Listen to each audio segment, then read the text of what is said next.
nonstop. Well, you want to get good kids? There's the secret.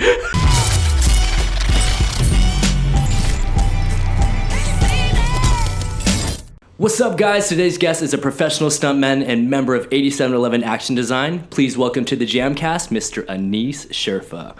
What's up, Anis? What's up, man? How you doing? Wow, guys, this is surreal because I've talked about it for 24 episodes. Yeah. We are in your old bedroom. That's right.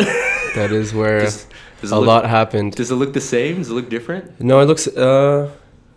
Yeah, I don't recognize the space at all. The only thing I can tell you I recognize is this area The right closet, here. right? I used to put my shoes down here. The craziest thing was your wife walked in and was like, I haven't been here in 6 years. Yeah, that's where we met, actually. Wow. That's that crazy. I was shooting a little thing with Daniel Graham and Devin Sheehan at the time. No way. And his friend or whatever. That didn't come out the best, but we had fun. And that's where you met each But other? that's where I met my wife, yeah. On that fight? Was That she one night. of the people in the backyard? She was in the party, yeah. That night. Bro, It's crazy. you know what's funny? I didn't know that this whole time. Oh, yeah. Oh my God, bro. That night. So literally you guys met in the backyard when you did that fight scene with Danny Graham. Right. Wow. Fast forward to now you're a happily married man. Yeah, You just, I can't complain. You just introduced a beautiful baby girl into the world. Yeah. And what's her name? Her name is Maya. Wow. She's 11 months. Dude. How's it changed Crazy, your life, yeah, man? I mean, I think everybody's experiences are different with kids Yeah. and babies. For me, it was like, I don't know. It was like a big wake-up call for a lot of things. Responsibilities, you know. Yeah. Maturity. I was still in like, before she came, I wasn't a child, but I was like still in like a selfish mode where I would, schedule these trainings for myself and do a lot of things for myself, I guess. And now you have to think about her. Now it's all about her. And you train when you can, but when the kid comes, you don't really have time to do all of that. You have to work as much as possible. Man. So that's where I'm at right now. Crazy. Yeah. Yo, real quick, slide this over in front of you a little bit more. There you go. Yeah. Anis has always been the soft-spoken killer, man. The guy who's very quiet and then he speaks with his tricks.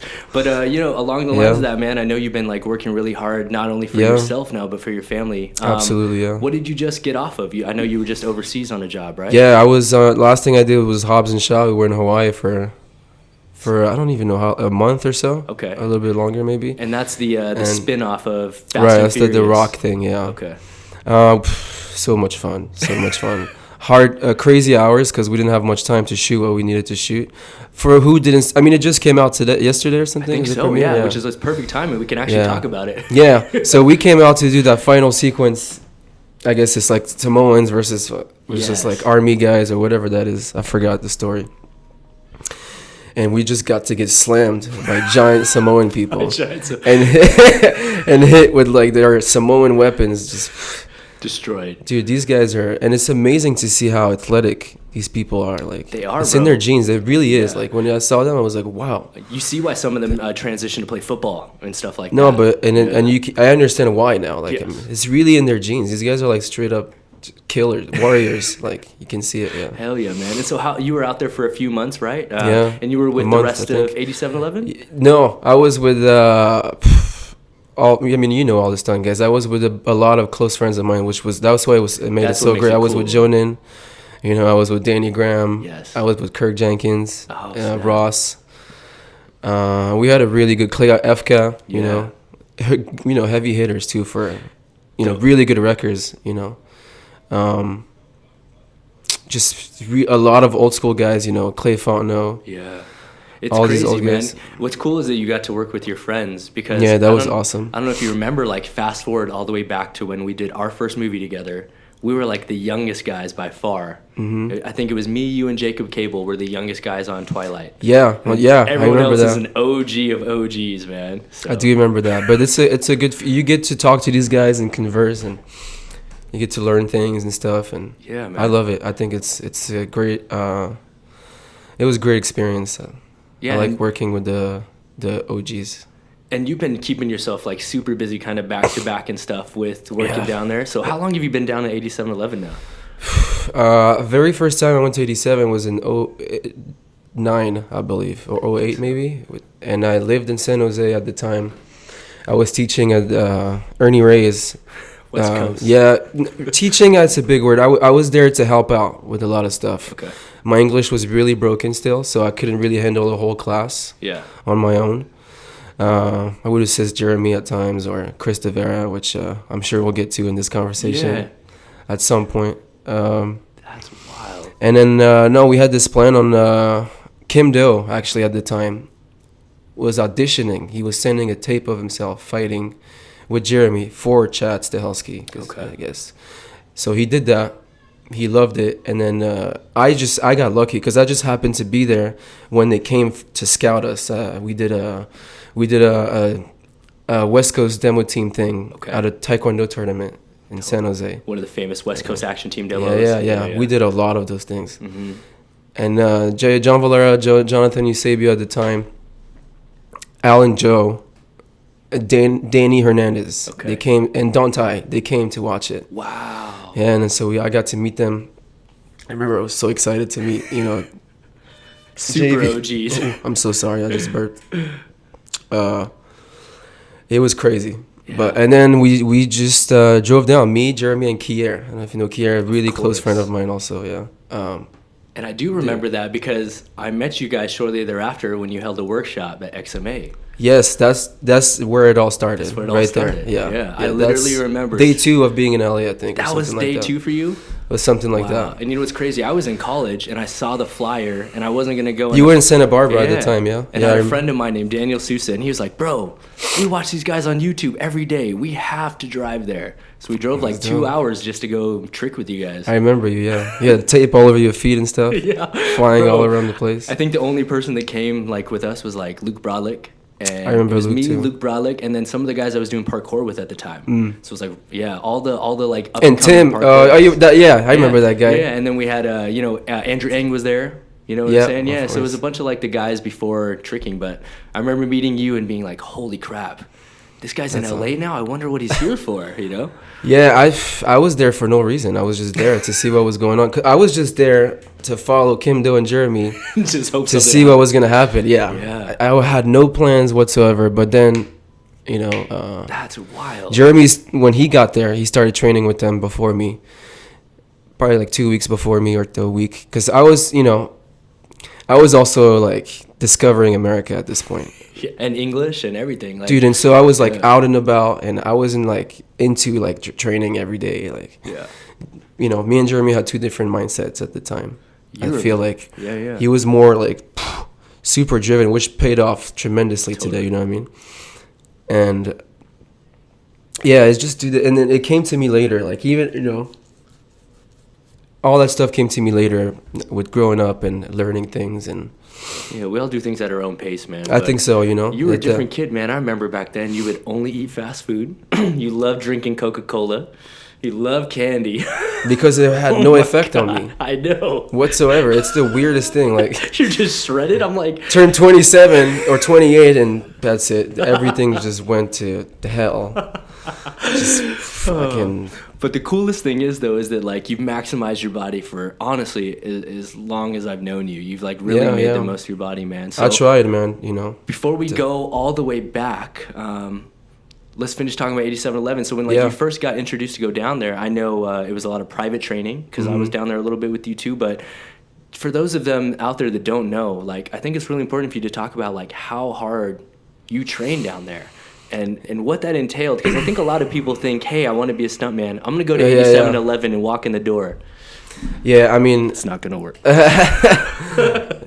times out of 10, that does not work. It's not going to work. But it was crazy. It was fucking crazy. Yeah. It was out of control. In the very beginning, I almost quit. Like, I was like, why am I working out so hard? Like... I can't even walk right now, and when you get sore to the point where you like can barely walk, and you're still 21, and I'm like, what the fuck? I've never felt something like that before. Kind of for Taekwondo training, right? A little bit, but not like this. Not like this. This was like Navy SEAL type training, and like straight up like before CrossFit blew up in America. Yeah, that's what it was already. These guys already were into that stuff, like. Yeah. Pushing a heavy ass sledge outside on the heat, tires, coming back in, lifting shoulder presses and deadlifts and you're doing 6 rounds or 10 rounds, dude. Yeah. 2 hours it takes you to do all this whole thing. And then by the time you want to do anything else, you just can't. Oh, yeah. And you have to. And that was the thing. That's the thing with them. Bro, I can't From 9 to 5, you know how people go to office?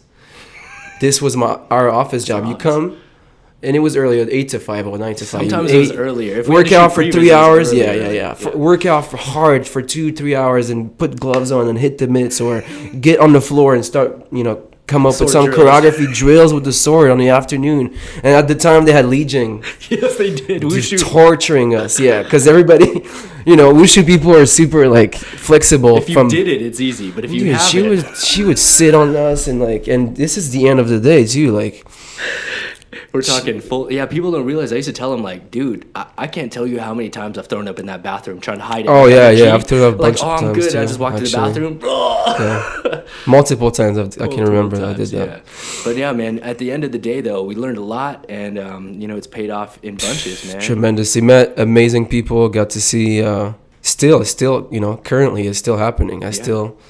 Anytime I haven't been to 87, quite frankly, for a long time, because I've been on this work grind. Long time meaning months, a couple months, and almost a year, I would say, almost. And that's what happens. When you work a lot, you don't get to train as much. Yeah, man, I've been nonstop. I've been trying to be nonstop, back to back. That's the way to go, man. So, real quick, man, before we talk about where you're at now and where you're gonna go next, we gotta rewind, dog. So we gotta go back, man, because obviously you're killing it in the stunt game now. But one of the reasons we had to have you on here is, and I'm sure you're tired of hearing this, and it must be weird to hear it, but for a long time you were basically regarded as one of the best trickers on the planet Earth.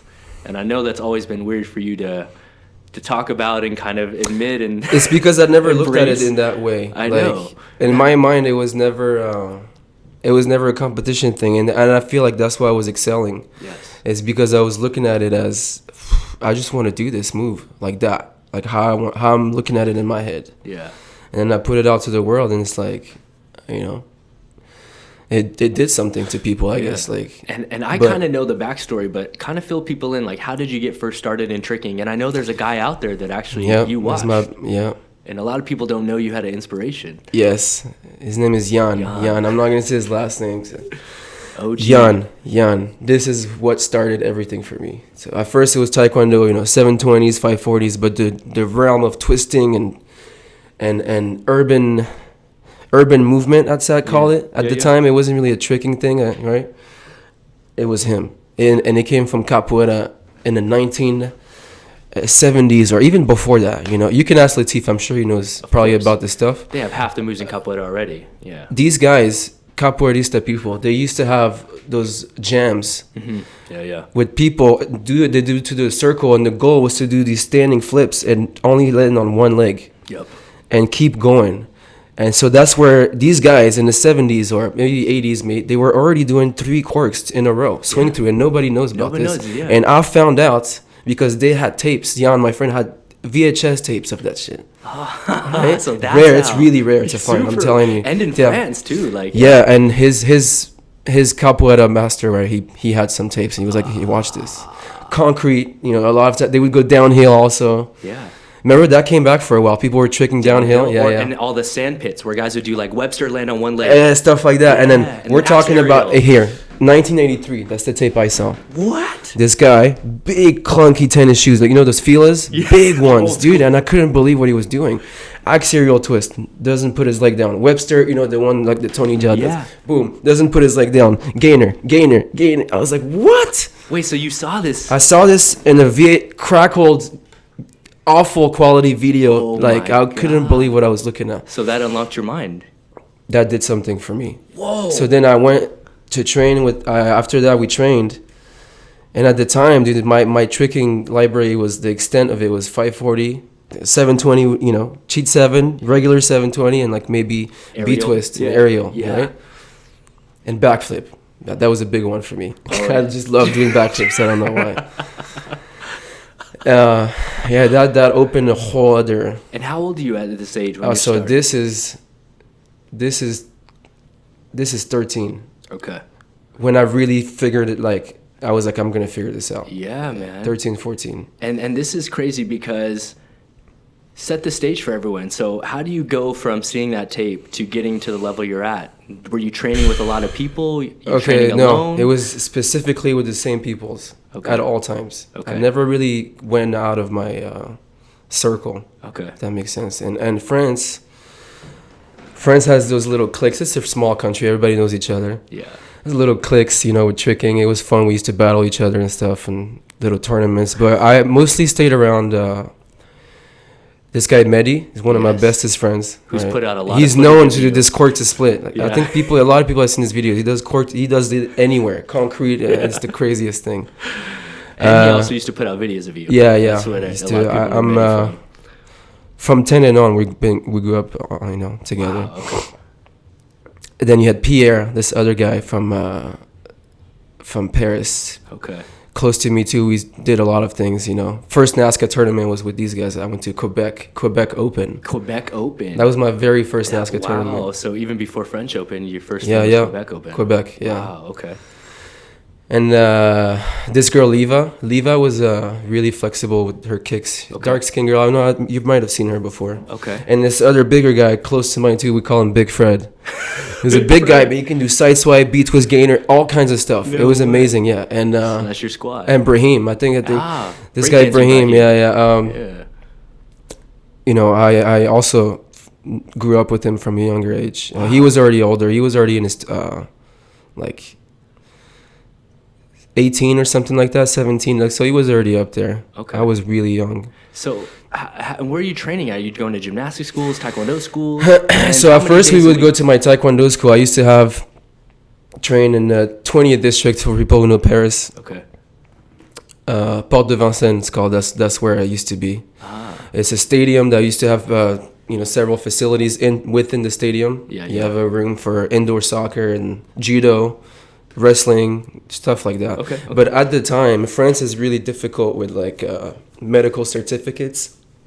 Okay. You have to obtain and have one to be able to train and for them to feel safe. Oh, crazy. It's the weirdest thing. France is really closed-minded when it comes to like, even till today, helping the youth, like just doing whatever they want, I guess, especially if it's positive. I just never understood that thing. But yeah, a lot of rules to go around. It was just hard to find a place to train. Wow. That's why a lot of videos are outside on the grass.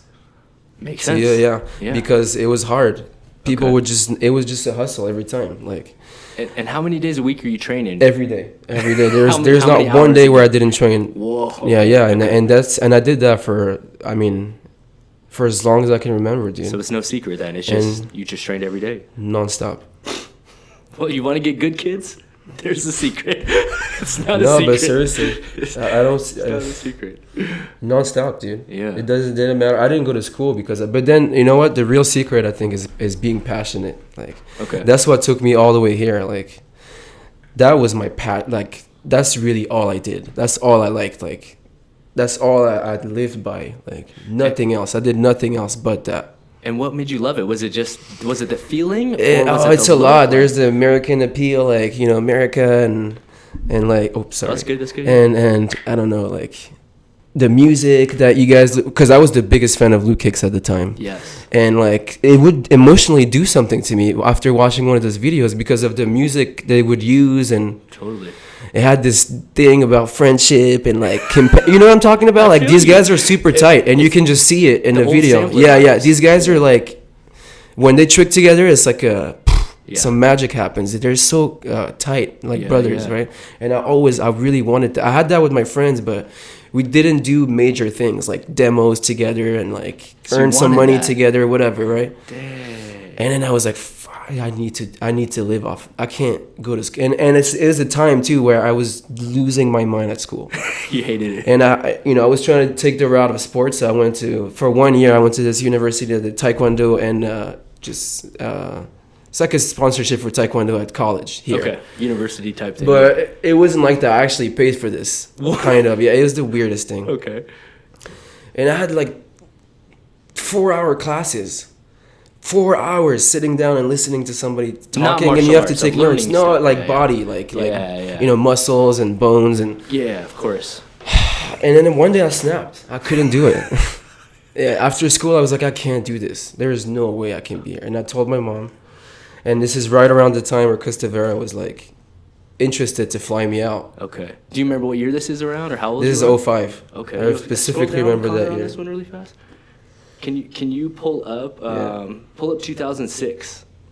So is this after you're already in America in 2006? This is back home. This is Germany right here. This is okay. So this is a seminar I did in Cologne, I think.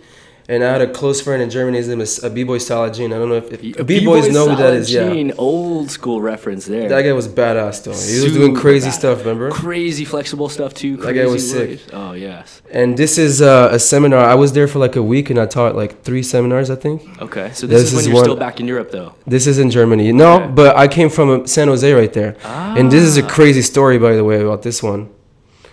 Christopher had flaked on me the day before we supposed to leave. And he made me teach a class with with 100 people. Yeah, with a broken English. It was just the worst. All right, so then let's rewind, dog, really fast. Then, what happens with Christopher for you to get out to LA? How does this happen? And how does your mom let you move to America? No, yeah, it's insane. It's insane. It almost didn't happen, to be honest. I mean, so I couldn't be upset with my mom about it either. Yeah, you'd understand now. Absolutely. Yeah. I would never let my daughter leave, across the world at 17 but then you have to understand there's a lot of components that made her say yes. Of course. Because after she thought about it, Okay. But, 2005, I started to get a little pretty decent at tricks and people were starting to notice. And this guy, Christopher, I couldn't believe he was emailing me. It blew my fucking mind. First of all, and he was my favorite member at the time because of his kicks. This guy, dude. Yeah. I mean, you can ask anyone, Rudy, any of the hard kickers right now, Danny, Rudy, they will all tell you. I mean, you can't deny it. He had one of the best jackknives. Jackknives, even side kicks, standing side kicks, basic kicks. You know what I'm saying? This guy was really close to Ben Brown at the time. They used to be best friends. I mean, if for who doesn't know Ben Brown, I'm just sorry if you don't know Ben Brown, go look up his old sample. Go look up his old sample. Yeah, no, but look up Ben Brown. It's an amazing the Ben reference. Brown one where he's doing wall flips off the Ralph's truck, the grocery store truck. That video is crazy though. Side kicks, aerial twist and insane 540s. Yeah, dude, that was the best era for tricking, if you ask me. Anyways, he flew me out to San Jose, and I couldn't believe it. Wow. I went out there. What was it for? Was it just to meet It was for Luke Kicks Camp. Oh, 05. 05 camp. 05. Wow. Yeah, and are those videos online? Yeah. Try to Google some of those, Connor. I think there's some stuff. I don't know how much. So 2005. So you get literally flown out as a special guest. Correct. That guy, as the guy. Like, and so is that part of why your mom says yes, because they're gonna pay for it? She let me go on a vacation. That was just a vacation right there. Okay. 2 months to 90 days, maybe 3 months. No way. Yep, that's it right there. Look at baby Anis. Look at that. Oh, I remember this camp. This camp is legendary, bro. That's it, dude. Oh, my God. So this is the first one you got flown to? That's the first one. No That's way. The first time I came to America overall. Before that, I've never been in this side of the world. Are you serious, yeah, bro? I swear. Dude, because I remember so many of these clips came out and went wild. From the battles to the night show performances, right? Like, oh, my God. Yeah, I was in love with that sport. That was really what I wanted to earn my living with. What's it like watching this? Like, do you remember this? Do you remember what it felt like doing all this? Absolutely. I remember that. You know what? I remember that gym, Pegasus. Yeah, Pegasus. Specifically because so many new moves were landed there. First time I comboed a double cork J-step. I think it was in there. Wow. Yeah, it's crazy to see this right now. It's crazy to watch back on this, guys. So if you're just listening to the audio right now, definitely hop onto our YouTube broadcast of this so you can check it out. Or go online and Google Anis Cheurfa 2005 loop kicks. And we're watching him just going off at this camp. That's old as hell. And what's funny is just even the format of the camp is different, Like back then it was a line. People were just doing it in a line. Back then it was more like a giant session. Yeah. And then they made it with classes and stuff. Yeah, so here it's just everyone's in a line. But at the time it was raw exchanges yes. Pause, sorry, but raw energy, people were just vibing off of each other. And that's what I really miss about that. Yep. There was not much judgment. Now when you session, you can tell a lot of people, they just want to show kind of what they're doing, one up each other. And then now, at the time right there, it was like, oh shit, do it again and try to do this instead. And hype the other guy up. Yeah, it was like that. And then everybody else would try to do what he's doing. Yes. You know, and then they would all start like giving each other advices and that's how things expanded back then. Dude, and there was no animosity and no like. What's crazy to me, dog, is this is 2005. We've already seen you do cartful snapu and land. Like you're comboing box cutters, double corks, double folds. Wow. That's old. Yeah, that's all I did though, man. This is the first time I met Jeremy. Yo, so this is the first time you met all these guys. Triple full, right? Was that triple? Yeah. My man did the triple full in 2005. At the time. Oh my God, bro. I loved it, man. You were just pushing, dude. Yeah, I was just trying to like just take it to the next level, you know. Yo, it's but so now insane. I don't know. So at the end of this, what happens at the end of this camp? You go back home? So at the end of this, I'm super sad. Everybody goes home. I go home and it's hard because I don't go to school. I have to find a job. I work at Foot Locker back home. I remember that. You used to work at Foot Locker. And I'm just sad. It's raining every day. It doesn't help. So I promise. Weather is crazy how much it helps for people's like behavior. Yeah, how they feel. Attitude. You know what I'm saying? Yeah. Totally. You know, just taking the subway, fighting, fucking.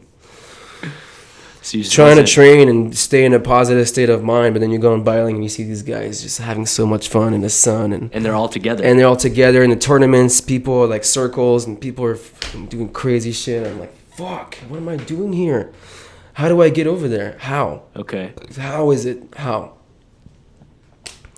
And you know, soon enough, every year I kept going to Loop Kicks camp. Okay. But then there was a time where when I got there, I didn't go in summertime. I went in like fall. Ah. So that changed a lot because I wanted to see what it was like at that time. Normal too. life. Yeah. Yeah. Okay. So I went out there, and you know, I'm not from the richest background or what. Yeah. Pretty humble, I would say. It's good enough, you know, for us to eat and live, whatever, but just not the best. Let's just say that. And so my mom wasn't sending me money like that. Yeah. It's not like it was like that. So. You know, ramen noodles, and that's where I have to be thankful to Chris Devera and Hans Wickling. Yes. Because at the time, Hans, I stayed with Hans for a long time. I lived with his parents. Wow. I had a house in San Jose. I became really close to Hans. He helped me out a lot. Me and my friend Kier helped us out a lot throughout. You know, not having money to eat, whatever. Or not having a car, driving us places. And what was life like then? You just basically just there to train? I was there to just train my ass off on a daily basis and make some money if I can at some. But it wasn't, even though I didn't have money to do things, it wasn't even my main focus. You were still okay somehow, Weirdest right? thing, It's weird, right? When you don't have it, you all I wanted to do was train. You weren't worried about buying the new shoes and the clothes, and it's like, all you have to do is worry about food money. And That's all I cared about. Yeah. And I already have my shit. Like, I don't know, it's weird. It's crazy how things change, right? Yeah, man. It's good to remember those things, though. Yeah. You know? It's a part of the journey for sure, man. So what year is it when you officially move over to San Jose? Do you remember? Was it 2007? Or is it 08? I ended up having an 01 visa. Okay. No, I've never lived fully in San Jose. I always had to go back and forth. Really? It's when I got to LA that things got started to work. That's when for you had me. the official thing? I had an 01 from Tron. Okay. And just went on from there. That's then crazy. Then I had a green card, and okay. Soon I'm gonna apply for full citizenship. Yeah. All right. So real quick, man, I gotta ask you, like, your involvement with Loop Kicks was a good portion of your tricking career during that time, and what was it like during that time to be tricking at a time where the world almost thought tricking was called loop kicking? You know what I'm saying? Like, yeah, it was crazy. You guys were like at the spot. Like, San Jose, California was the mecca of tricking. No, absolutely. At that time, and I'd say it all culminated, funny enough, almost right when you moved, which was, in my opinion, the 2008 Loop Kicks battle. Is the craziest battle of all time. I just talked to Rudy Raynon about it on here. Right. Oh, Rudy did some crazy shit. Yeah, this first snapu swing through in history in the battle. Yeah. But right after that, Emig was on fire then until he got hurt. He was on fire though. But shortly after that, though, is kind of, I guess, when you moved down to LA. Yeah. Wow. It is. I moved out of nowhere. with Jeremy. We just drove all the way down. Crazy, man. And it all kind of worked out. So, and you kind of touched on it right then. Your first like real big break movie was funny enough, and you also got to like use tricking though. Was a little movie called, and it's the only one where I really got to use tricking. It is the my first whole one. career. Isn't that crazy? Yeah, bro. And that was a little movie called Tron. Yeah, it was Tron Legacy. That's Legacy, what man. started my life in America, pretty much. And how did you get that job, and what was your role? Yeah, so I got it through 87 at the time. Chad had it as a stunt coordinator at first, him and David Leach, right? Okay. And I had been training 87 for a little bit already. Yes. And the director for Tron Legacy came out to see some concepts that we had made up. Cool. With So Jeremy and Danny. I don't know if Danny Graham was around it. I forget. But we came up with some stuff. He came, and I don't know, he just looked at me and he was like, he wanted me to come audition with whatever he wanted me to do. I went out there with Chad, and he had me put this Under Armour thing on. Okay. And he said, "What can you do?" Yeah, that was the funniest thing. He said, "What can you do?" Because it's such an unusual question. What can you do to make yourself look like you're slowing down in the air while you're doing something? I was like, "What?" But do it in full speed. But what he look like wanted you're me to do slowing down. now, it makes sense. He wanted me to, because he must have seen something of what tricking is or something. Okay. He wanted me to start spinning, stop, and keep spinning. That's wanted what he you to was hit a saying. pose in the middle. And I was like, "Oh, okay." I said, "Yeah." And then they had this at the time. It was the newest technology. It was a red camera. Yes. It just came out. Super slow motion. High It frame just rate. came out. Yeah. And I did the raise to the Court Crowd Awakening. that's it. He was like, "Oh shit." That's it. I did one move and they lost their goddamn minds. No, he didn't. It took a while for them to call back, but like they, I know that you can tell that's. I guess that's what his character he was looking for. The character had no lines. It was just a presence. Named Rinsler. Yeah. I guess it was me playing something. For me, it was just a stunt job. I didn't take it as a character thing. And for those of you that haven't watched the movie, it's kind of like an old school movie that they remade. Right. And it's based off of a game they play. And the reason why tricking is used in it is they almost play this game where it's like they have frisbees in their hands, right? Yeah, like laser disc. Like if people get touched by it in the game, they disintegrate, whatever, and it's the perfect time to use tricking, basically. Yeah. Kind of, yeah. It was cool. It was really fun. It was a good first experience. Can you try to pull up the Tron BTS there? Yeah, and what was cool to me was that like it was really putting tricking on a map, and like you were getting thrown like right into the mix of this, man. Instantly, yeah. This is you here on E Entertainment News, bro. Yeah. That was the weirdest This thing. is you on E News here, bro. Baby Anis inside the 8711 gym talking to the host here and just breaking down kind of like what you had to do in the movie and training this guy. Right. Oh, I just showed him a couple moves I remember, yeah. Ben Lyon or whatever his name was. Yeah, man. And what was the coolest thing to you about doing Tron? Do you remember? Was there anything that was special about it?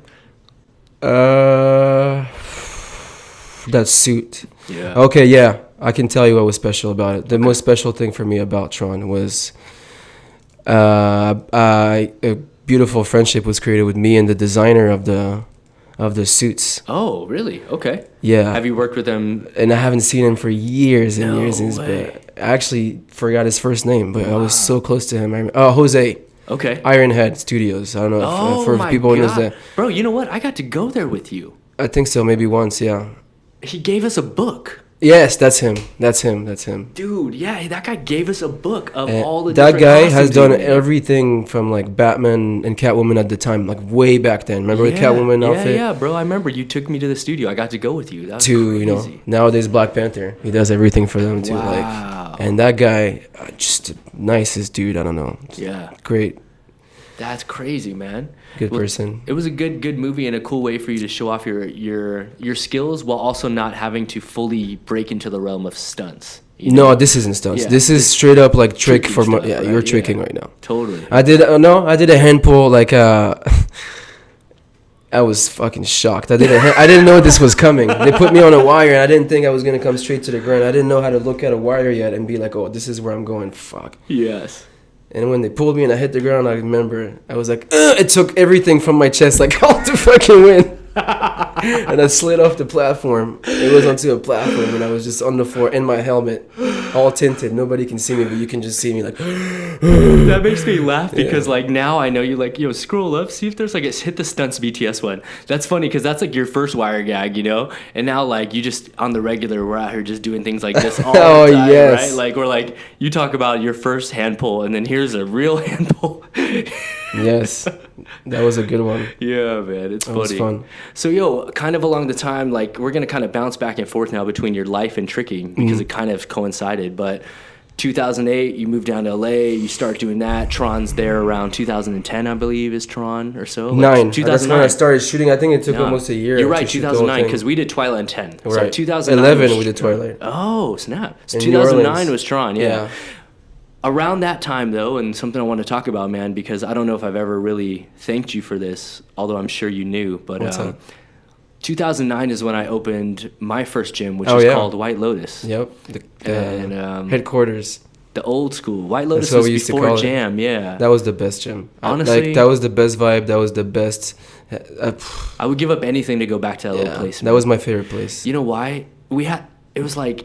For those of you that never made it White Lotus, it was a small warehouse. We just had 2 little puzzle floors, a ghetto trampoline, and a spring floor. That's all we needed, though, man. And that big, huge bay door. We opened that thing. It was awesome. We would get a lot of light coming in. So loud that you couldn't even talk to each other. It was awesome. And then that light, I'm never always going to forget the light coming in. How I would come in. It was the big door. Awesome. Yeah. It was and we would be pouring sweat. But what was crazy, man, is that it got really popular. But what people don't realize is when I first opened, and I had my first open gym, the only person that showed up was you and Andrew Ng and Solomon and Jeremy. In the beginning, yeah. And sometimes Luke, sometimes Ryan, but like literally we would be in their private sessions. No one would show up. It'd be 3 of us, so much so we'd be tricking in our boxers. But then your mom started teaching her, kung fu and stuff. But you know what changed everything for me, right? It was this little video of you called Anis Cheurfa 9 Corks in 9 Seconds. And I don't Do you know the story behind this thing? Do you know, this is funny, dude. Oh, no, you're talking about, sorry, I was confusing it with something else. I'm talking about this one where you were stretching, and then I'm like, yo, Anis, get up and do something, dog. I remember that. And you're like... With Kim Do. Okay, so you get up off the ground. This is the story about that? Really? That's what happened? Yes. I have no recollection of this. We're all stretching still. Andrew's the only one through, and then this is your first combo of the night. And you said, wop. And real quick, I was like, oh, this is going to be special. I'm going to keep rolling. Don't move the camera. And I remember, if you hear the audio, we're counting 9. And all I did was I put that video online. I don't even remember this, with bro, this end screen that just said Open Gym 7 days a week, starring Anis Cheurfa, edited by me. And bro, that was literally the only advertisement I ever did for that gym. For real? That's it, bro. I don't know if you realize this, man. If it was not for you and that one video, the world would have never come to White Lotus, dog. That's awesome, I swear to God, yeah. Well, I'm really happy I could do that. It's crazy, bro. It's our oldest video and the one that I remember releasing, and it changed everything, man. Wow. So, thank you very much, dog. Yep, anytime, man. You not only changed my life, you changed a lot of people's lives, because during that time, tricking was a very unique thing because it was probably the first time where everyone started moving to LA. Because at first it was just us, Jeremy, and then... For stunts, you mean?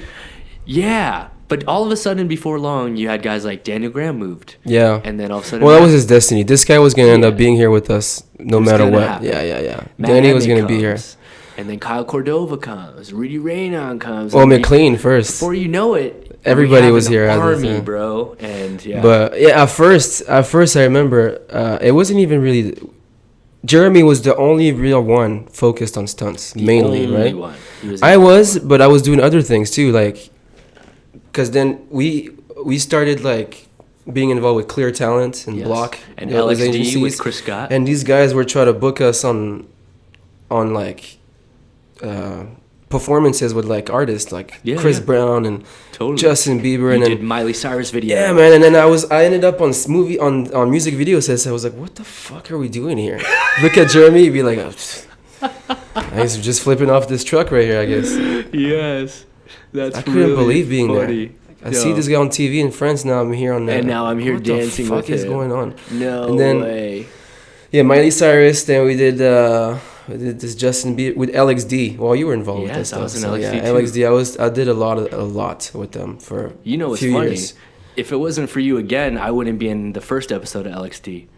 Why is So that? my first episode that I did with Jeremy, I was supposed to have surgery 7 In the days ranch from thing? that. No, the one where Oh, we're in you the and Jeremy. warehouse. Yeah, yes. And I was literally scheduled to have knee surgery. I was so messed up, but they called me last minute because something happened to your visa, or I don't know, something happened, and you couldn't. It was supposed to be you and Jeremy, and you couldn't make it.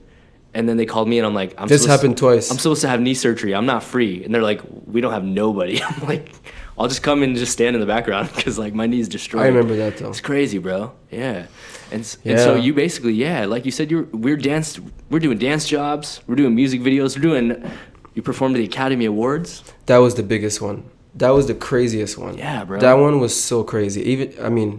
You got to perform on It's the like George Academy Clooney, Awards. Will Smith, right there. Right there, dude. And you're tricking. Everybody that you can think of, and like A-list Hollywood people. Oh, yeah, We're just fucking tricking as hard as we can. And Doing it was dope. the iconic LXD combo: Sailor Moon, back sweep, scoot, 900. swing through 900, Yeah. hook, touchdown raise, cork double yeah. leg. That's to it. the knee. That's the combo that we used to do all the I time. know, bro, because one time one of you fuckers was gone and I had to fill in for the show, and I was like, this is the combo you guys do? No, it's hard, man. And then the other one was a hook jackknife. Yeah. Yep. No, then we had Hook jackknife. the illusion, hook, raise, Hook, cork. you yeah. and Danny. Yeah. B-twist illusion, hook, and then you did a cartwheel move, I think, too. And then we had twist round, me and Danny Graham, twist round, hook, raise, and that. Danny moved yes, that. the yeah. pit. Yes. You did Danny that on called it a rocket boy. Rocket Boy. Yeah. You guys did that on So You Think You Can Dance. Yes. I remember that one. Yeah. Yeah, I remember all of those, bro. Incredible. And and even these guys, like all these b-boys are fucking amazing, like talents, Luigi, David, All the skill Casper, method yeah, guys. all these skill method guys, Flea, Incredible time. K-Mel too. I mean, It's incredible. these guys man. were like, it's really cool to see this other side of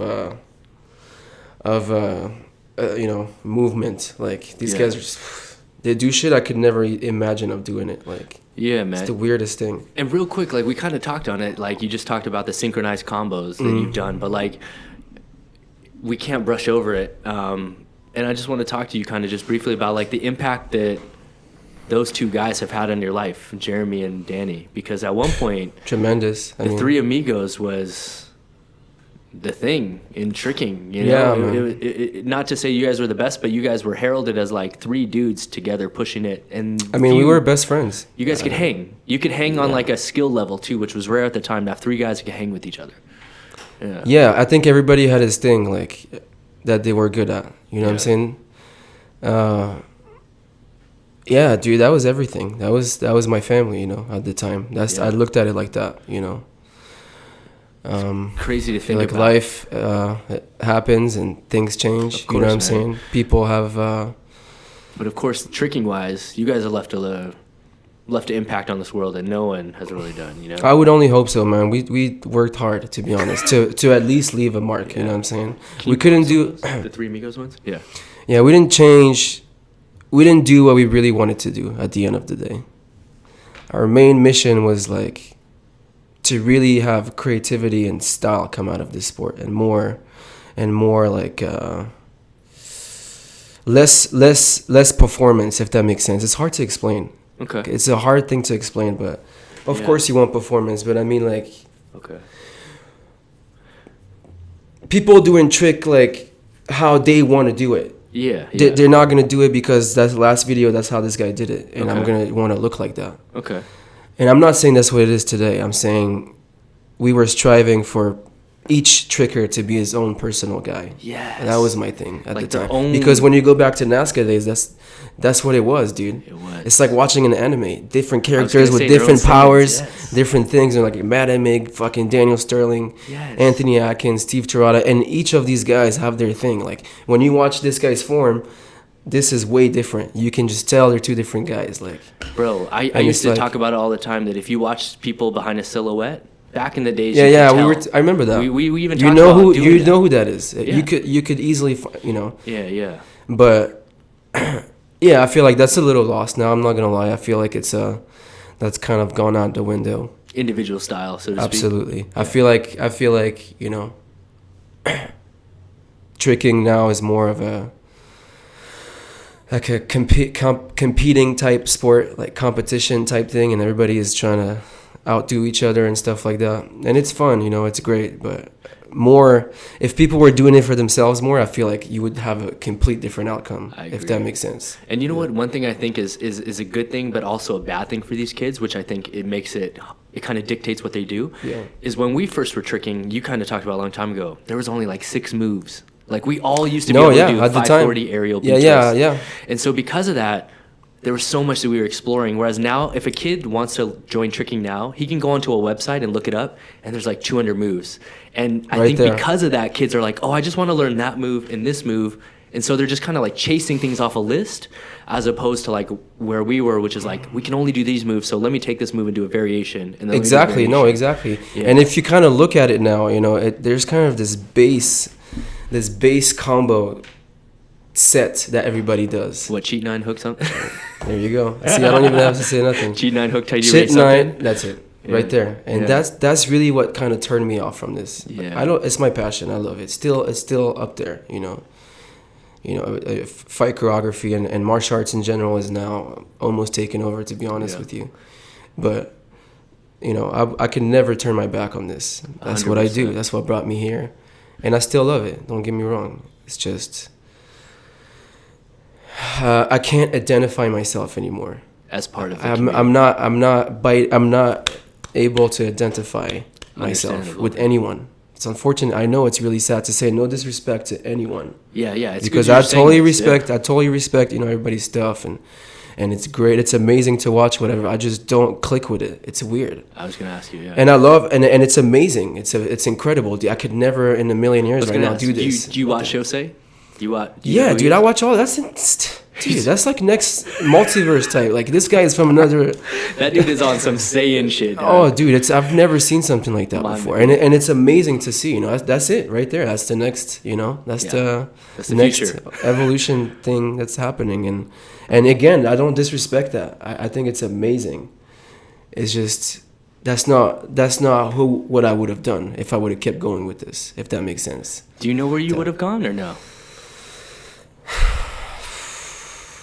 It's a tough question. Yeah. It's a tough question.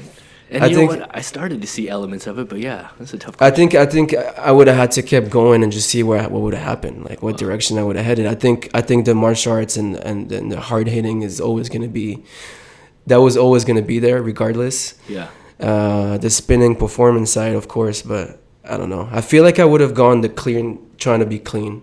Yeah. You know what I'm saying? More clean. And you know what's funny, man, is that like, and like I said, same as you, I have 1,000,000% respect for the current community. Yeah, so dude, of course. Please don't take anything we're saying out of context. It's not like that at all. We're just reminiscing because we're old, but we're also talking about stuff. But yeah, man, I don't know. Like, I think the stuff that they're doing right now is absolutely phenomenal. What's crazy to me, though, is that you were almost like one of the original Twisters. But at the same time, you had a level of cleanliness that you stuck to that I think to this day is unmatched. And why your tricks still stand out was because you were one of the first guys doing triple fulls, and we saw the video, and you're doing double cork swing throughs, and you were the first guy I ever saw do double cork on Nazca in a form. Right. I could be wrong, but I think you were the first. Hook raise, I'm not sure cork, either, to be honest. I'm not sure. Yeah, I don't want to say some bullshit. But either way, though, even though you were obsessed with doing the doubles and the triples, you always look like you're trying to murder people with your kicks. No, and there was another obsession about all of this is what I looked like in the air. Yes. That started to come to me after I saw a bunch of videos, and if you can see the transition throughout the years. Oh yeah, I know. I used to do spin hook kicks with my flex toes like that because that's how I was taught to knock somebody out, right? Mm-hmm. With the For heel, fighting way. Yeah, the heel. Fighting. But then I started really looking at the aesthetic side of things, like what do I look like when I do a cork, and like just a cork or a 540, just a single one, or a spin hook kick. About that. Okay. And then I tested that, and I looked ugly for the longest time, and I was like, my hips were stiff, and I had to fix all of that. No way. Yeah. So I started taking Taekwondo a little bit more seriously, way more seriously. I went all the way to red belt, red black. You know, it's like red and black. Yeah. That's when I was like 16, 17. Wow, dog. Yeah, and then I stopped Taekwondo because I got fully engulfed with tricking. Like this is when I was starting to be flown out places and teaching and stuff. So you really just got conscious of what each move looked like individually. Exactly. And you just wanted it to look clean. Exactly. I wanted a finishing, like a clean finishing, and I wanted mid move. You can pause it and you can see like there is a shape to this. Yes. You know, that was my thing at first. That For a was cork your thing. specifically. Cork B-twist, 540s, anything that strikes a pose in the air. It's hard to. And how did you do this? Because we didn't have like iPhone 10s's with slow mo. Then how are you studying this? With the VHS thing, the VHS cameras, my God. rewind and pause and frame by frame. So ghetto. At the time, and kids have no idea how lucky they are, bro. You can film on your phone now and watch it back in perfectly. Crazy. It's crazy. Yeah. I don't think a lot of people realize how hard you work though, because, for example, you were like killing it and tricking, but even when you moved down to LA and I started training with you in like 2009 and 10, there would be times where you would make me sit down and you would just do spin hooks for an hour or 2 hours. Yeah, I have this really. And you would just have me say yes or no, like, did it look good or not good? Yeah. And I was like, they all look good, but you're like, no, like you have to be feels really wrong. strict. That's another thing. So you see, it's confusing. Yeah, I know. Sometimes it's, it feels good, but it doesn't look right. Dang. It's the weirdest thing. Yeah. So that's why having a camera is really important. I feel like always put your stuff on tape. I mean, 100%. I always do. I just don't put it online. True story. I know this. Yeah. No, man, that's really cool. And I think you've left a huge impact on that, because to this day people will remember just the intensity of your tricks and the cleanliness of your tricks. And that's what I was going for, honestly. Is that what you want to be remembered for? Yeah, absolutely. I was towards the end of it, because I was a little traumatized in the beginning of tricking. Every time American NASCAR guys would come to France and we would battle them, they'd say, "But you guys are not fucking clean. It's ugly." And wow. Or they would, I can't get up, but they would stand in front of us and spin like that. Like, you guys are just gymnasts. Yes. And that really traumatized me when I was like, I swear to God. It was all the homies, all the US guys. It was Chris Balua, and now I'm really close with, but it was all these guys like Mark C. Canizzato at the time. My Mig was kind of quiet, but Will Valentine. He was old school competitors. Yeah. Wow. These are guys from the old extreme kick. Yeah, and it was like me, Ashley Beck. Yes. For people who don't know, Ashley Beck is amazing. Ashley Beck is old school. Martial artist from Sheffield, England, and we used to compete with each other. And he's also a stuntman now. He is a stuntman. Yeah. So it was me, Ashley Beck, Kevin Satut. That's another close friend of mine. He still tricks gangster too. Satut, yeah, he's amazing, man. All the Chris, Afonso. At the time, we had this guy Flo. You have to know tricking to know this guy. Striking Z. And he had the potential to be probably one of the ultimates. If you guys don't know, Flo's one of the original like creative guys. Like he's like an old school I would say so. Yeah, Yeah. I would say something like that. Yeah, look up Flo Striking Z. Yep, that's a really good one. Yeah, should do that. Their whole team had some heavy hitters. They had like 4 or 5 guys, and they were all like. But you guys got clowned on by the Americans. Yeah, and that really did something to me. Maybe not to everybody else. For me, it fucked me up. I was like, I'm never gonna let them do that again. So you just said, I'm gonna be cleaner than them. Never again. Wow. And then that's all I did, dude. You just got cleaner. All I did. I went to Thailand. Yes. And that's all I did. And talking about that Thailand trip was instrumental, man. That's the trip you went with Tim, man. Talking about an evolution time of my life. That's the one where you became a savage. That's when I had no more limits in my head. I was like, fuck it. And I don't remember what the sampler is called where it's just you alone. I remember there's this sampler that has you and Tin Man, but someone had edited a version where they got rid of Tin Man and it was just you. Oh, yeah, I saw it. That was one of the craziest samplers. But this is cool, man. It's important to see Tin Man in this because what did this video is how we would push each other. You can ask Tim on this. So what happened here? Why did you go down here? Why did I go to Thailand? So I went to Thailand because Mehdi, my friend, and Brahim at the time, they were there. Okay. And they were just trying out stunts in Thailand. I was like, fuck, really? They doing that over there? Yeah. Isn't it a third world and shit? Like, what are you guys doing? He's like, no, dude, if we're staying in a nice place and it's clean and parties and we train every day and this gym was free. Oh, it was like 50 cents to get in or something like that. It was crazy. That's nothing. Yeah, crazy. Yeah. And I was there from 9 to 5 every day. Just with training? Tim, yeah, with Tim. And if we didn't work, we were there on a daily basis. And there, no AC. We're talking about 110 degrees outside. Humidity, crazy. Just straight up like kumite training. Like Van Damme.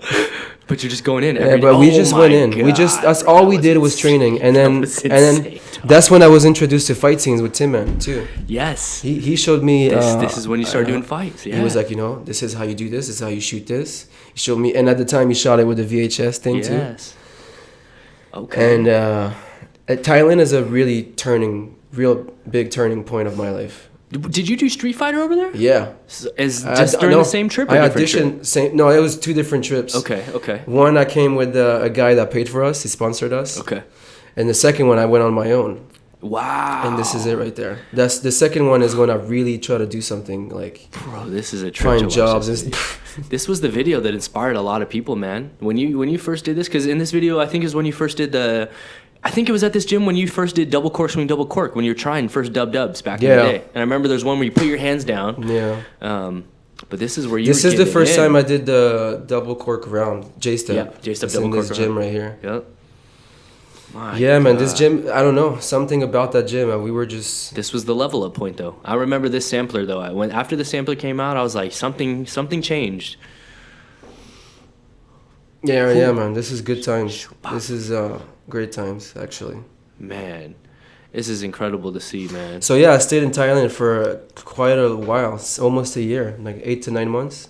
Yeah. And I got to the point where I was like, nothing is happening. I mean... And then you came back. Street Fighter, I got paid probably like $1,500. I was like, fuck. All right, I'm never coming back here. But during this time, you at least leveled up, so it wasn't for nothing. I learned a lot. I learned a whole lot, Oh my goodness, dude. Standing double beachless. Yo, dude, this one right here. Oh, double cork round. Yeah, I couldn't even imagine of doing that. I couldn't even imagine of doing that right now. Not like that, I'm right? telling you, dude, I couldn't. I was possessed, dude, in my mind. That's all I wanted to do at all times. Just trick to kill. I was completely crazy. Trick to kill. Bro. But, So if it wasn't for this Thailand trip, for me at the time, though, it was never enough. And I'll tell you why. Even after this, so I'm known, people who know me and close to me, they know that I'm the biggest Madden Mick fan since I was probably like... Since you asked for his autograph. 10 years, yeah, 10. I remember that. I always was the biggest fan of Madden Mick. Just how he executes and the cleanliness and fucking not moving out of a spot and doing the most insane moves and just how clean he's always been, this guy, And so at the time, for me, the best tricker in the world at this time specifically was Gary Ip. And if you know it was Gary Ip. Of course. It was Madden Mick. Ex-figure skater. It was Daniel Graham. This is when, a lot of people don't know this either. If you didn't trick back then, Daniel Graham came back out of nowhere. Yes. Okay, so Danny Graham tricked way before all of us. Me, dreadlock days. This guy has been doing it when all the old schools were striving, like David Douglas. Because Danny competed on the martial arts circuit, so a lot of people don't know this. As a youth, Danny used to compete as a kid, so he was around it. Yeah. For the longest time, he's seen that from his birth. He knows he's been seeing tricking since it very first started. Yeah. We talk Carmichael and Larry Lamb and Stephen Ho, all these guys. Yeah. Danny stopped because he got sick of it for a long time. After in high school, he went and played football. No, he did his thing. Yeah. He did his thing. Hurricanes. Then he met Tony Surfman from Miami. Mm-hmm. You know who you are, Tony. Surf man, for reals, man. Who's out here in LA now? Funny enough, yeah, I know. Everyone's He's in a LA huge now. Supermodel. He's jacked, bro. Tony, and then no, I love Tony. I love him, bro. I have a great relationship with him, and obviously he's a huge part of Danny's life. He is. He did. It's a pivoting point of Danny's life. I think he showed him tricking again, and then Danny came back and slowly started. But that's when our friendship really started. See, for me, that was also another turning point. It was being friends with him, being close to him. Like, it was a whole other world, like, of brotherhood and somebody having your back like that. Yeah. And ever since then, we never had anything weird happen. Like, he's never done anything where I could be like, fuck you, I'm never gonna talk to you. You've just been boys, yeah. Just been, little things, people get tired of each other. That's life. But and kids and families and stuff now. Busyness. Yeah. That's the one person I can say that I know he has my back. That's wild. Yeah. And you've known each other forever. I know him since 2004, I think. That's crazy. It's crazy. But we got really close in what's it called again? It was this gathering in Germany with me, Danny, Kier, Christopher. Oh, I know which one you're talking Monkey about. something. Yeah, I know which one you're talking dope. about. We had so much fun. Yeah. What is that called? He was blonde. He had this blonde thing. Yeah. It was, dude, you guys were going off, and Kier was there at that one, and you guys battled and everything. I battled Danny. That was a the Germany one-on-one. one. Yeah. Try to find that, Connor, if you can. Danny versus Anis. And yeah, I remember he had the flat top with the little the blonde Rufio thing. blonde. Yeah. And it wasn't a puzzle. It wasn't a spring floor, right? It was judo like mats. judo mats. Yeah. I remember. And you guys were battling Crazy. We were going hard. But after this, that's when Danny exploded. Yeah. Because he was, if you look at this Not video, that no, that's one, not yeah. it. This one is in New York. This we is battled definitely quite a few times, me and Danny. Yes, you guys have. It's on fun, teams, separately. It's not awesome, together. though. See, that's what Try to got us type in close. Germany, Anis Cheurfa and Daniel Graham, Germany. And if it doesn't come up, maybe I'll try to find it and I'll type it up later on. You know what I'm saying? I think it's a Loop Kicks gathering in. Yeah, and you know what? It may be gone off the internet. It could be. I may have to search for this and try to post it up because I remember it dead back in the days because it wasn't a spring floor, and I remember the battle and I remember Kier was there for sure. So Yeah. you know what? Gemma was there also. I'll have to try to find it and put it up later. Yeah, I'll have to try to find it. But okay. Yeah. And you know what's crazy, man, is that over the years you guys have still kept in touch and you guys have obviously continued to train together. But always. But Danny lived in Florida for the longest time, and I Yes. was already here. Yes. Or in San Jose, but then he came and he just moved out here with his wife at the time. Well, you know how Danny moved to LA, right? Do you know that story? Because I'm going to tell you right now. He stayed at your house for a while, and he just stayed, right? So I held a gathering called the Loop Kicks White Lotus SoCal gathering. Yeah, he came to that. And I was like, Daniel Graham, will you be a guest? And he's like, yeah, for sure. Because I knew like all you were going to be there, you and Jeremy. So I'm like, let me fly in Danny. Or like, Danny should come because all of you guys are going to be there. All of Loop Kicks is coming down. I remember he showed up and I was like, damn, that's a big ass suitcase for a 3-day gathering. And after the gathering ended, he was like, hey, boo-boo, there's an audition for this movie called Ninja Turtles. You mind if I stay to go to the audition? I'm like, it's cool, man. No problem. I remember that house too. He never left. That was the first time I remember ever met that. him in person. I remember that. He ended up living with me, bro. And for how long he stayed there? For like 6 months. That was at the first apartment with me and Andrew. I know that place by the CSUN College. 17809 Superior Street by CSUN College. Yeah, we used to go parkour. Remember we used to go climb around we fell off the balcony one night? Dude, yeah. I remember we used to climb around the school area of the school, yeah. And we used to trick in the living room before we had furniture. Yeah. And bro, there was one point. Joey T. That's when Joey was there. And he was getting good. And Joey's crazy. There's a video of Joey on Instagram just doing basic kicks. You have to scroll through though. Yeah, bro. And he smokes people. You know what's crazy to me though, bro, is ridiculous. This is the time where it's funny to look back on because that was the time where we were broke as hell. Oh, dude, zero money. For those of you who don't know, income at the this time. was a 2-bedroom, 2-bath apartment. I had a bedroom. My friend Andrew had a bedroom. But at one point, Danny was sleeping in the living couch. room. You were staying there sometimes when you needed to. Yeah, and Jeremy was too when he wasn't staying at 87. Yeah. And sleeping on the trampoline. I remember. There was like 4 to 5 of us in the 2-bedroom. And we were just, I remember me and Danny made jokes about it. We used to eat hot dogs and beans, Franks and beans. That's every it, man. Night, man. Franks and beans. Franks and beans. Or the instant noodles. Instant noodles, yeah, I bro. used to eat. That was my favorite one. That and lots of trips to Del Taco. Del Tacos, yeah. Del Taco held it down for us back If we had in the $5, days. that was over. That held us down, bro. Yeah, that's true. But then real quick, man, and it's kind of a good segue out of tricking back into your pro stunt life and where you're at now, which is shortly thereafter, Danny moved down and you became part of 87 together. And you guys there was no real official word like you guys are 87. Yeah, of course not. It was just more working on movies. I just happened to work, and be really close to some of these people. You know, like John Valera and Jonathan Eusebio and Danny Hernandez. Those 3 right there is like really guided me through my path. Still today, they're still trying to, help out as much as they can. And whenever they're here, to try to put us in spots. Yeah. And I know talk to us, help us, and just. I couldn't thank them enough. Chad Stahelski, he opens the doors to 87 to us. He didn't have to do that. No. David Leach, same thing, It's incredible. Jeremy Marinas, I have to give him a huge shout out. And like one of the things that's cool is like you've done hundreds of TV shows and movies, but a couple that I want to talk on real quick before we get out of here is like the ones that stuck out in my mind are ones that you got to do with them, which is Ninja Turtles was a cool experience, I'd have to say. With Jeremy and Danny? Yeah, with Jeremy, Danny, and Matt. So Ninja Turtles 1, I came later because I was on a movie in Indonesia. It was called Skyline Beyond. Ah, yeah. Out of control. I was in this alien suit for months. Yeah, I came back and they put me in shredders. I was doubling shredder or whatever. Yeah. It was crazy. That's crazy, man. One of the craziest times of our lives. Just going out. And working with your friends. Loving life, yeah. Yeah. And you guys were in New York for that one, right? New York. That's cool. You couldn't find a funner place to hang out. Yeah. Like, New York is insane. It segues perfectly into the last one that I got to ask you about because I feel like everyone would kill me if I didn't, which is what's it like been working on the John Wick franchise?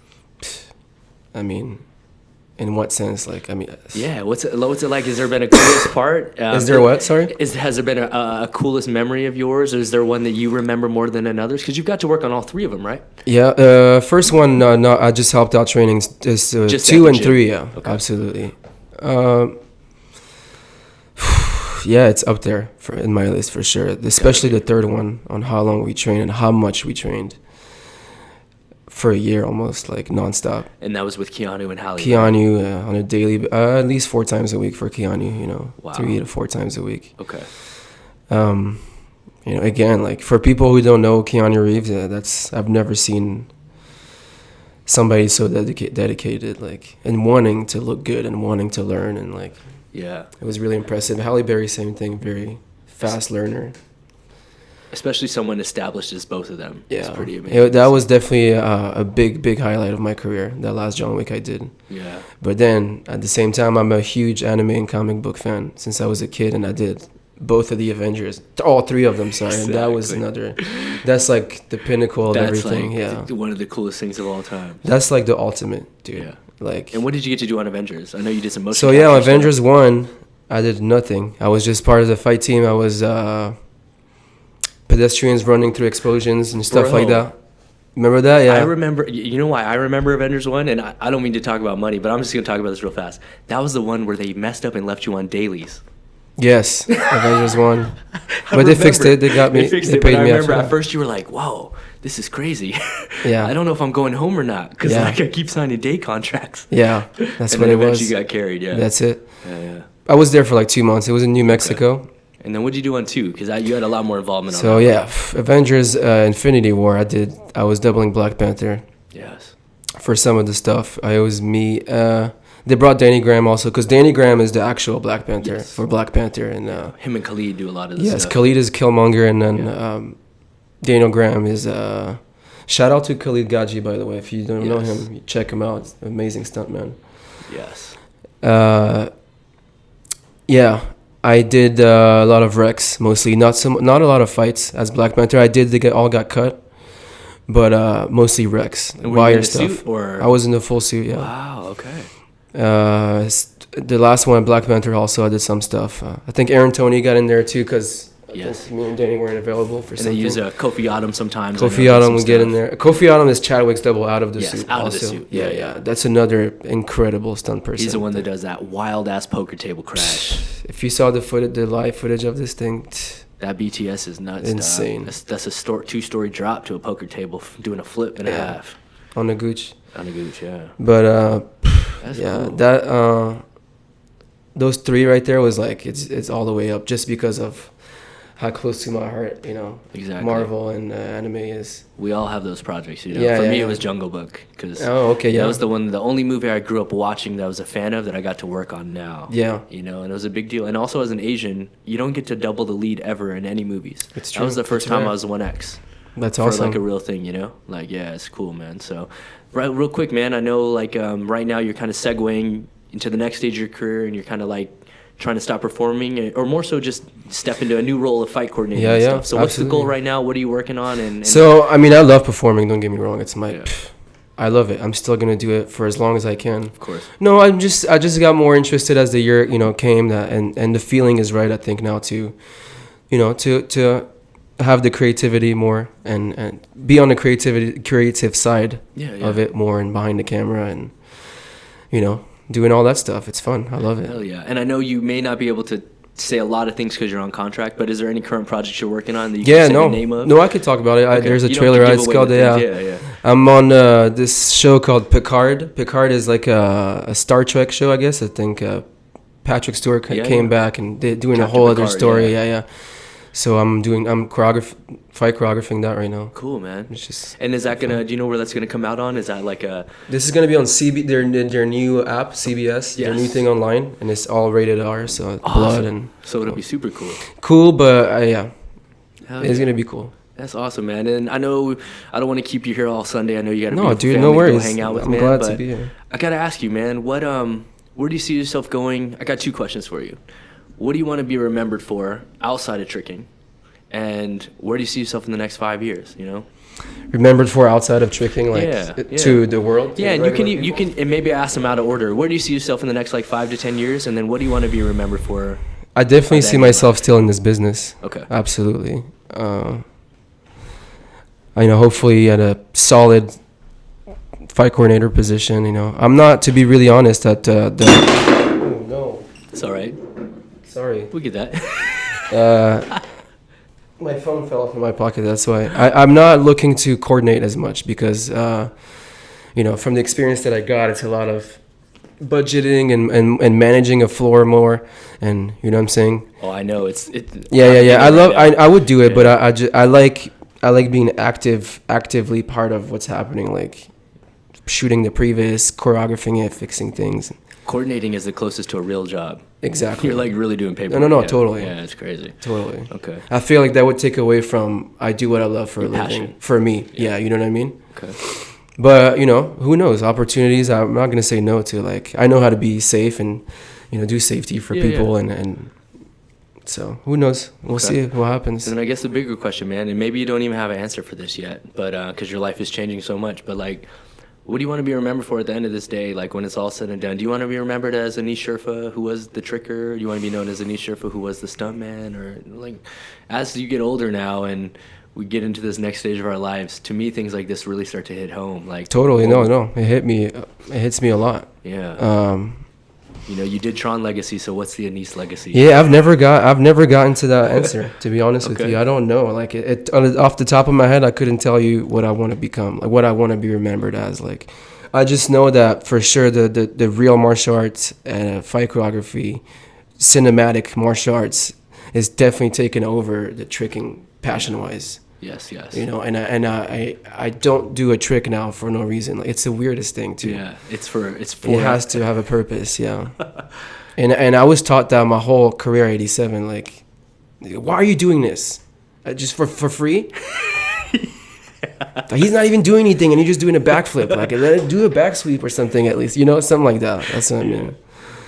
And I mean, when we're tricking is different, but for this stuff, if I bring tricking element into fights, I feel like it needs to have a reason. Yeah, man. So I don't know. Maybe I don't know. I want to remember it positively in everything I touched. Yeah. There isn't one thing I want to be remembered for. I feel like I want to be remembered for everything I've done. Like, people know who I am and everything I've tried to do in my whole life. Which there's only really 2 things. Only martial arts, tricking, and the cinematic world, Yeah. Action cool. world, I guess.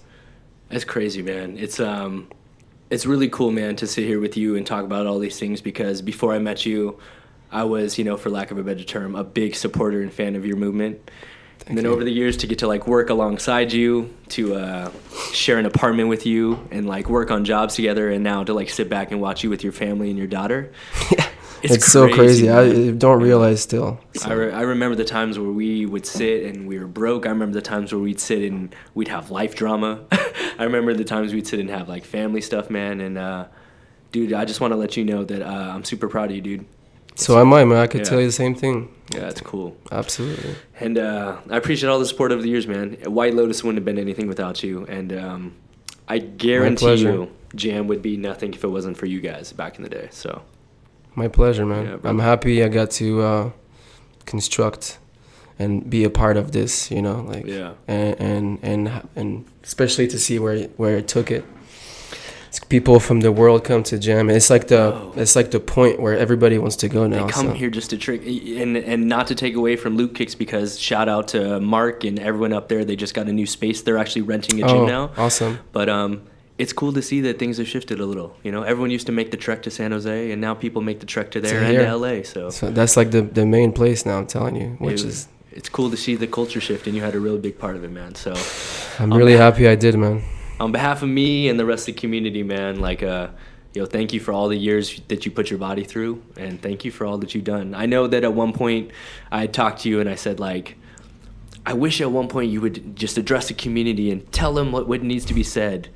But I felt like, you know what? Yeah. Sorry, go ahead. I feel like the way that you did things was just through your actions, you know? Yeah, I don't really... You don't know how people are going to perceive things either. Yeah. Like I almost want to track back on what I said earlier about me not clicking with what I'm seeing, which it's a fact though. I can't lie about these things, you know what I'm saying? You're impressed by it. Totally. I respect it, and I love it, but I just don't identify myself with that stuff anymore. Yeah, it's a different feeling. I guess when I do it now, it's different. Like it's it won't look like what they're doing. You know what I'm talking about? Or no? Yeah, it's weird. I do get what you're saying, bro. Believe me. It's weird, but it's crazy to think about, man. Again, I nothing is knocking this right now. Like I totally watch it every day still. I love it, and I can even tell you my favorite is right now. My favorite tricker is Ray J Messino. Oh, really? Yeah, that's my favorite, I think, right now. He tricks really hard, and he likes battling angrily. Or he just likes battling aggressively, for lack of a better. Sometimes he's crazy with that stuff, but I think that his moves themselves, it's really impressive. I'm really glad that you threw that out there without me having to ask you, man, because you never know what just you saying that could do for him and for other kids out there. Oh, dude, that kid is amazing. I can tell you other names. Aiden Kennedy, I think he's incredible. Yes.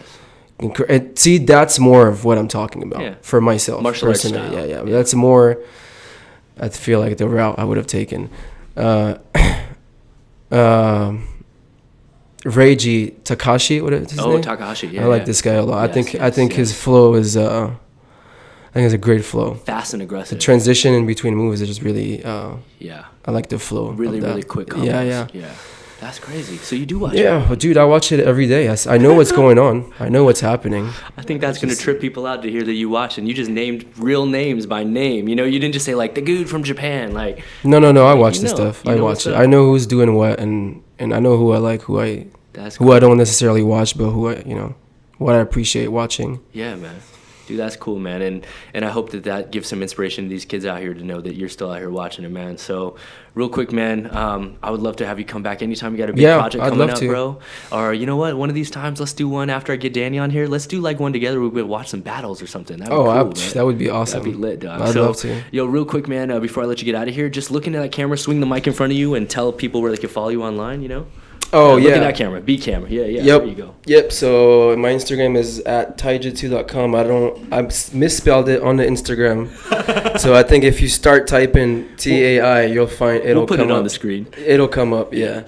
I don't have Facebook. So that's it, really. Instagram it is, dog. If you want to hit me up, Instagram. Hell yeah, man. Well, yo, Anis, thank you so much for coming through, dog. I really appreciate it. And to everyone out here, please hit the like button, comment, and subscribe for brand new episodes each and every week.